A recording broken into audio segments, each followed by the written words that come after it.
25 वर्ष विरोधी पक्षात होतो, सत्ताधारी पक्षात का आलो? का? तर चांगलं खातं मिळेल म्हणून. मग? पण मिळालं काय? दुष्काळ खातं. खायला निदान सुकाळ खातं तरी द्यायचं. सुकाळ खातं? अहो म्हणजे महसूल खातं, नगर विकास खातं, हे खातं ते खातं, ज्या खात्यात खाता येतं ते खातं.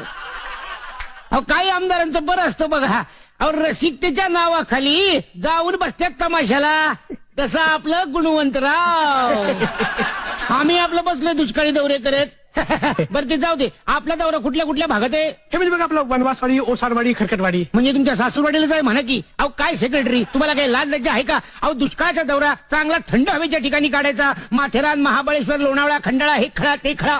सॉरी सर, काय झालं? पुढल्या दुष्काळात ही चूक दुरुस्त होईल. लक्षात ठेवा. आणि आमच्या वाहनाची तयारी झाली का? Yes sir. आणि हे काय घेऊन फिरताय बरोबर बोच? सर, हा आपल्या गाडीचा ड्रायव्हर आहे. हा गाडीचा ड्रायव्हर. अरे आमची एसी कॉन्टेसा, आतमध्ये फ्रीज, सगळ्या सुखसोयी, आणि तीच चालवायला हा रिक्षाचा ड्रायव्हर घेऊन कुठे फिरताय? साहेब, काय हा माझा मेवणा आहे. तुमचा मेहुणा आहे? हा. म्हणजे बायकोचा भाऊ. हा लय नाजूक काम असतंय. बरोबर घ्या, बरोबर घ्या. आपल्या मेहुण्याला, आपल्या भाच्याला, आपल्या पुतण्याला, आपल्या चिरंजीवाला पहिलं काम मिळालं पाहिजे, मग बाकीच्यांचं बघू. हे गाडी स्टार्ट कर, स्टेरिंगच्या खालीच जातोय.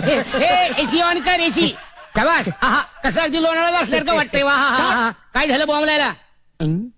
ओ साहेब, नाही. आपल्या गाडीचा लाल दिवा फुटला. लाल दिवा फुटला? मला वाटलंच होतं. तुम्ही कसं अहो ओळखलं? नक्कीच विरोधी पक्षाचं काम. पण तुम्ही कसं ओळखलं? अहो गेली 25 वर्ष मी विरोधी पक्षात होतो का नाही, तेव्हा मीच लाल दिवा फोडायचो. अहो लाल दिवा फोडण्यापलीकडे दुसरा विरोध केलाच नाही आम्ही.